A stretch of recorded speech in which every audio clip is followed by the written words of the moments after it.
Hello, good morning. मैं सुरेंद्र कुमार यादव अभिनव jet coaching classes में आपका स्वागत करता हूं। आज हम बात करेंगे एक सिंपल सेल ऑर्गेनल्स की कोशिकांग की, और वो है राइबोसोम। राइबोसोम यह प्रोकैरियोटिक तथा यूकैरियोटिक दोनों प्रकार की कोशिकाओं में पाया जाता है, इसलिए इसे सार्वभौमिक कोशिकांग के नाम से जाना जाता है। वह कोशिकांग जो प्रोकैरियोटिक एंड यूकैरियोटिक कोशिकाओं में पाया जाता है, दोनों प्रकार की कोशिकाओं में पाया जाता है, सार्वभौमिक कोशिकांग कहलाता है। झिल्ली रहित सबसे छोटा कोशिकांग होता है ये, ठीक है, सबसे छोटा कोशिकांग झिल्ली रहित। इसे प्रोटीन निर्माण की फैक्ट्री कहा जाता है या प्रोटीन निर्माण का कारखाना कहा जाता है। इसे कोशिका का इंजन कहा जाता है, ठीक है, क्योंकि प्रोटीन का संश्लेषण करता है, इसलिए कोशिका का इंजन कहा जा सकता है इसे। राइबोसोम राइबोन्यूक्लियो प्रोटीन से निर्मित होते हैं, राइबोन्यूक्लियो प्रोटीन्स के बने होते हैं। आगे की बात करते हैं। राइबोसोम माइटोकॉन्ड्रिया तथा क्लोरोप्लास्ट में भी पाया जाता है। राइबोसोम माइटोकॉन्ड्रिया तथा क्लोरोप्लास्ट में भी पाया जाता है। यह स्तनधारियों की आरबीसी में अनुपस्थित होता है। स्तनधारियों की आरबीसी में अनुपस्थित होता है, ठीक है। राइबोसोम एक सत्य कोशिकांग नहीं होता है, सत्य कोशिकांग नहीं होता है। ये किसी भी जीव में उपयोग में लाया जा सकता है। ध्यान रखना, प्रोकैरियोटिक एंड यूकैरियोटिक दोनों प्रकार की कोशिकाओं में पाया जाता है। सार्वभौमिक कोशिकांग के नाम से जाना जाता है। झिल्ली रहित कोशिकांग होता है और झिल्ली रहित सबसे छोटा कोशिकांग होता है। प्रोटीन निर्माण की फैक्ट्री या कारखाने के नाम से जाना जाता है। इसको कोशिका का इंजन कहा जाता है। राइबोन्यूक्लियो प्रोटीन्स का बना हो सकता है। ये माइटोकॉन्ड्रिया एंड क्लोरोप्लास्ट में पाया जाता है। स्तनधारियों की आरबीसी में यह अनुपस्थित होता है और यह एक सत्य कोशिकांग नहीं होता है। हिस्ट्री की बात कर लेते हैं राइबोसोम के, कि किसने क्या खोजा था हिस्ट्री के बारे में। राइबोसोम की खोज किसने की? जंतु कोशिकाओं में सर्वप्रथम राइबोसोम को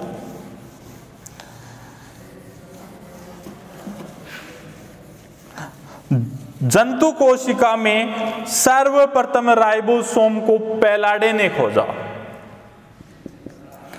जंतु कोशिका में, हिस्ट्री की बात कर रहे हैं, जंतु कोशिका में राइबोसोम को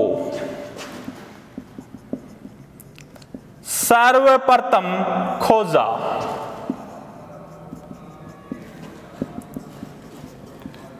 पैलाडे ने, इसलिए इसे पैलाडे कण के नाम से भी जाना जाता है। पहली चीज, ठीक है। यदि पादपों की बात करें, पादप कोशिका में राइबोसोम की खोज दो वैज्ञानिक थे, रॉबिन्सन तथा ब्राउन ने सेम की जड़ों में राइबोसोम की खोज की थी? सैम की जड़ों में सर्वप्रथम जंतु कोशिका में पैलाडे ने की थी, इसलिए इसको पैलाडे कण के नाम से जाना जाता है। जबकि पादप कोशिका में राइबोसोम की खोज की थी रॉबिन्सन तथा ब्राउन ने। सैम की जड़ों के अंदर खोज की थी पादप कोशिका के अंदर। ठीक है, आगे बात करते हैं अवसादन गुणांक के आधार पर राइबोसोम कितने प्रकार के हो सकते हैं। अवसादन गुणांक के आधार पर यदि राइबोसोम की बात करें तो राइबोसोम दो प्रकार के हो सकते हैं। पहला प्रोकैरियोटिक राइबोसोम जो 70S राइबोसोम्स होता है, और एक यूकैरियोटिक राइबोसोम जो 80S राइबोसोम्स होता है। तो अवसादन गुणांक के आधार पर राइबोसोम के प्रकार, अवसादन गुणांक के आधार पर राइबोसोम के प्रकार। अवसादन गुणांक के आधार पर राइबोसोम के प्रकार दो प्रकार का हो सकता है। एक होता है प्रोकैरियोटिक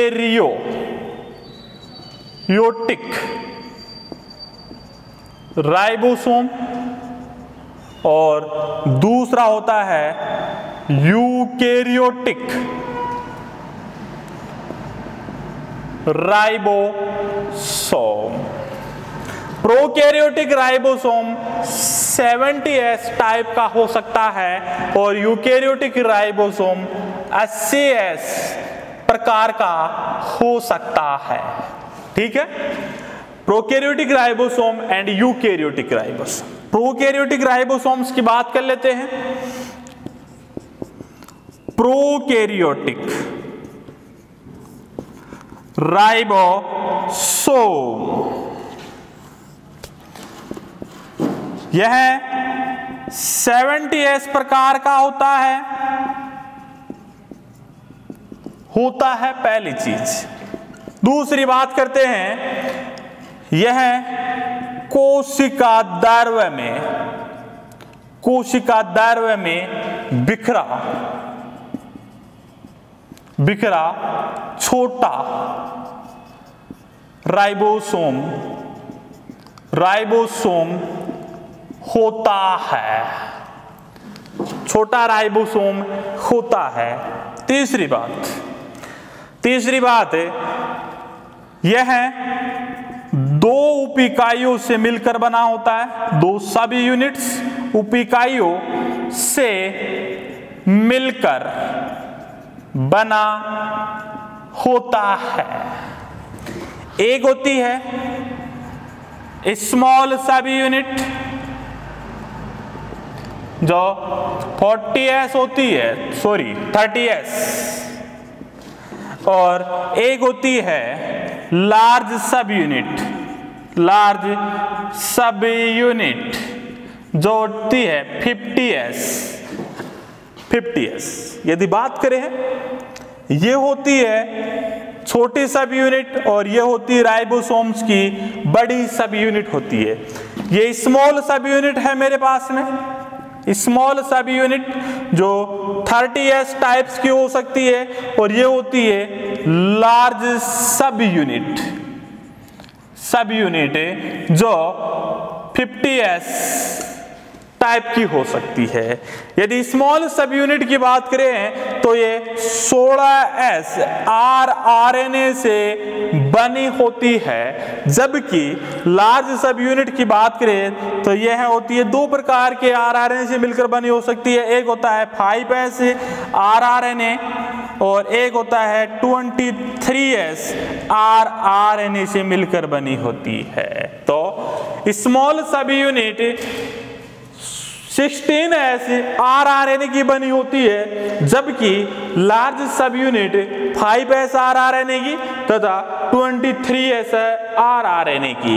ये होता है अपना प्रोकैरियोटिक राइबोसोम 70S टाइप का राइबोसोम। बात कर ले कि प्रोकैरियोटिक राइबोसोम कितने प्रकार के rRNA से मिलकर बना होता है, तो 3 प्रकार के rRNA से मिलकर बना होता है, 16S, 5S और 23S आरआरएनए से मिलकर बना होता है। ये था अपने पास में प्रोकैरियोटिक राइबोसोम। अब बात करते हैं यूकैरियोटिक राइबोसोम। ध्यान रखना, ये जो प्रोकैरियोटिक राइबोसोम, नोट डाल के बता देता हूं मैं, 70S प्रकार का राइबोसोम,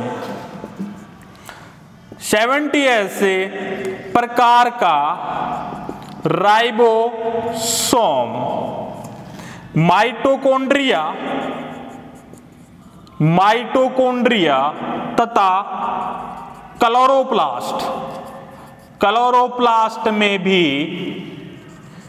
में भी पाया जाता है। क्लोरोप्लास्ट में भी पाया जाता है। बात करते हैं यूकैरियोटिक राइबोसोम्स की।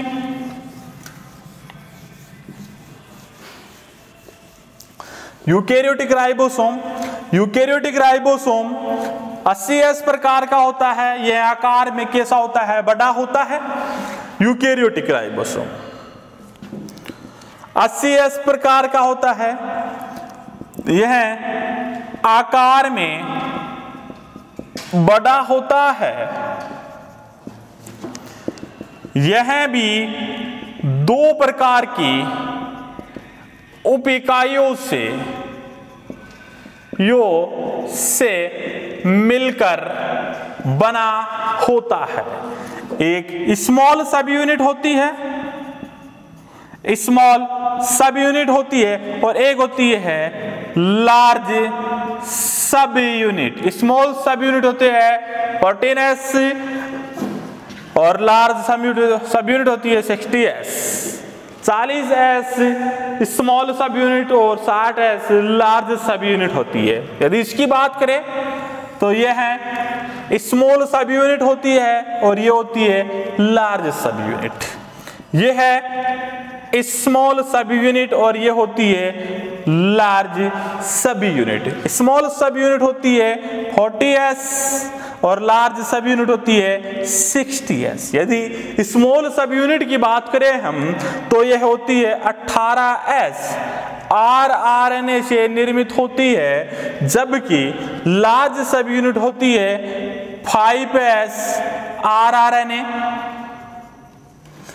यह होती है 5.8S आरआरएनए और 28S आरआरएनए से मिलकर बनी होती है। तो यूकैरियोटिक राइबोसोम्स यह है अपने पास में 80S प्रकार का राइबोसोम होता है, जो यूकैरियोटिक राइबोसोम होता है। ठीक है, दो प्रकार के सब यूनिट से मिलकर बने होते हैं राइबोसोम से। एक होती है स्मॉल सब यूनिट और एक होती है लार्ज सब यूनिट। यदि यूकैरियोटिक राइबोसोम्स की बात करें तो स्मॉल सब यूनिट 40S की होती है। 40S जो मिलकर बना होता है 18S आरआरएनए से मिलकर बनाता है, जबकि लार्ज सब यूनिट होती है 60S जो 5S आरआरएनए, 5.8S आरआरएनए और 28S आरआरएनए से मिलकर बना होता है। तो बात कर ले यदि यूकैरियोटिक राइबोसोम्स की, यूकैरियोटिक राइबोसोम्स कितने प्रकार के आरआरएनए से मिलकर बना होता है, तो 4 प्रकार के आरआरएनए से मिलकर बना होता है। 4 टाइप आरआरएनए से मिलकर बना होता है यूकैरियोटिक, जबकि प्रोकैरियोटिक 3 टाइप्स के आरआरएनए से मिलकर बना होता है। वह कौन सा आरआरएनए है जो प्रोकैरियोटिक तथा यूकैरियोटिक राइबोसोम्स में दोनों के अंदर पाया जाता है, तो वह 5S आरआरएनए होता है। ठीक है, ये थे अपने पास में अवसादन गुणांक के आधार पर यदि राइबोसोम्स की बात करें तो 2 प्रकार के हुए, prokaryotic ribosome and eukaryotic ribosomes. अब बात कर लेते हैं विभिन्न प्रकार के राइबोसोम्स।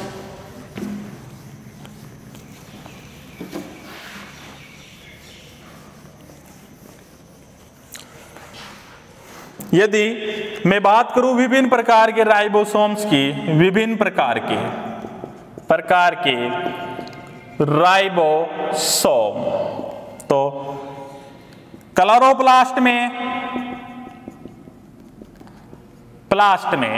कौन सा होता है? 70S राइबोसोम होता है।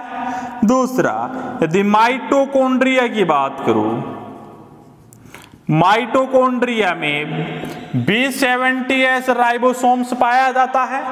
यदि स्तनधारियों के माइटोकॉन्ड्रिया की बात करूं, स्तनधारियों के माइटोकॉन्ड्रिया में 55S राइबोसोम्स पाया जाता है। यदि आर्की बैक्टीरिया की बात करूं मैं, आर्की बैक्टीरिया की बात करूं मैं, तो इसमें भी 70S राइबोसोम पाए जाते हैं। ठीक है। और यदि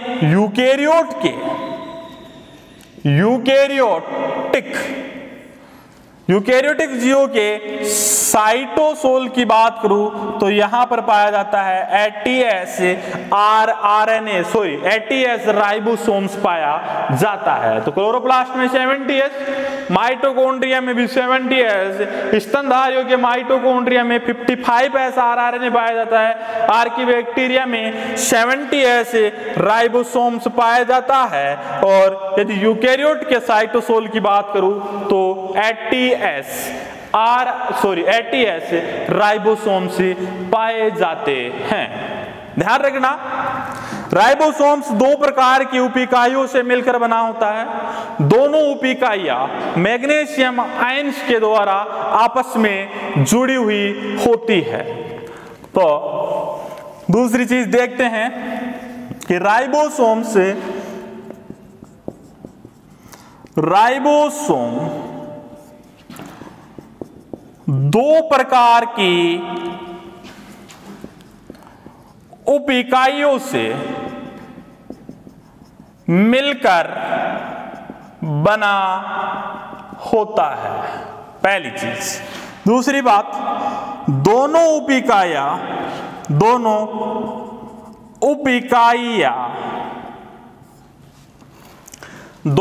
इकाइयां मैग्नीशियम आयन के साथ आपस में जुड़ी होती है। तीसरी बात, मैग्नीशियम आयन की सांद्रता 0.001 मोल, लगभग इतनी सांद्रता की आवश्यकता होती है। यदि मैग्नीशियम आयन की सांद्रता को बढ़ा दिया जाता है तो राइबोसोम्स डाइमर का फॉर्मेशन कर सकते हैं, द्वितला का फॉर्मेशन किया जा सकता है। यदि मैग्नीशियम आयन की सांद्रता 0.001 मोल, यदि मैग्नीशियम आयन की सांद्रता 10 गुना बढ़ा दे तो राइबोसोम डाइमर का निर्माण करते हैं। जैसे 80S प्लस 80S दोनों मिलके 120S राइबोसोम्स बना सकते हैं। और 70S दोनों डाइमर के फॉर्म में यदि मैग्नीशियम आयन की सांद्रता बढ़ा दे तो ये 100S प्रकार के राइबोसोम्स का निर्माण कर सकते हैं। आगे बात करते हैं, यदि कुछ राइबोसोम्स mRNA की छोटी उप इकाई के साथ कुछ राइबोसोम्स mRNA के साथ, कुछ जो राइबोसोम्स की छोटी उप इकाइयां होती है वह mRNA के साथ संलग्न हो जाती है, इसलिए इनको पॉलीराइबोसोम्स या इरेगोसोम्स कहा जाता है। राइबोसोम की छोटी उप इकाइयां राइबोसोम्स की छोटी उप इकाइयां एमआरएनए के साथ संलग्न हो जाती है, एमआरएनए के साथ संलग्न हो जाती है। इसलिए इन्हें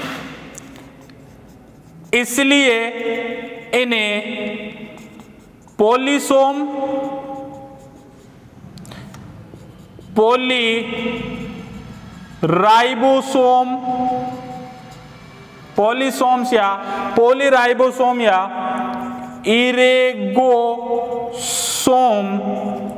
कहा जाता है।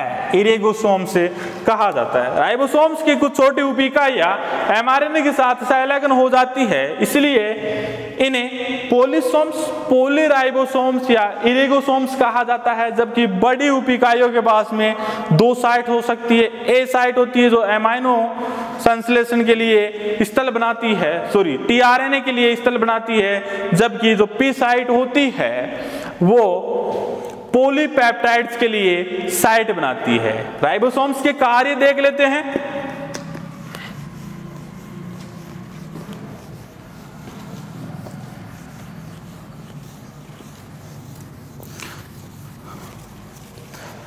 महत्वपूर्ण कार्य एक है राइबोसोम्स का कार्य, फंक्शन की बात कर लेते हैं। यह है प्रोटीन संश्लेषण करता है, प्रोटीन का निर्माण करता है। राइबोसोम्स जाति विशिष्ट नहीं होते हैं। राइबोसोम जाति विशिष्ट नहीं होते हैं, विशिष्ट नहीं होते हैं। इनको किसी भी जीव में उपयोग लिया जा सकता है, उपयोग में लिया जा सकता है। ठीक है, नोट डाल के लिख देता हूं मैं दो चीज आपके। राइबोसोम का आरआरएनए का निर्माण केंद्रिका में होता है, केंद्रिका में होता है। तो राइबोसोम का निर्माण भी कहां हुआ? राइबोसोम का निर्माण भी केंद्रिका में होता है, निर्माण भी केंद्रिका में होता है, एक चीज। दूसरी, जबकि प्रोटीन का संश्लेषण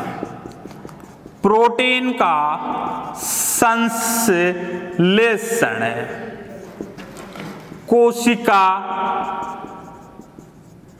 द्रव्य में होता है, कोशिका द्रव्य में होता है। यह था अपना राइबोसोम्स के बारे में देखा, राइबोसोम्स के कार्य में देखा, राइबोसोम्स के कार्य देखा, कुछ इसकी हिस्ट्री देखी।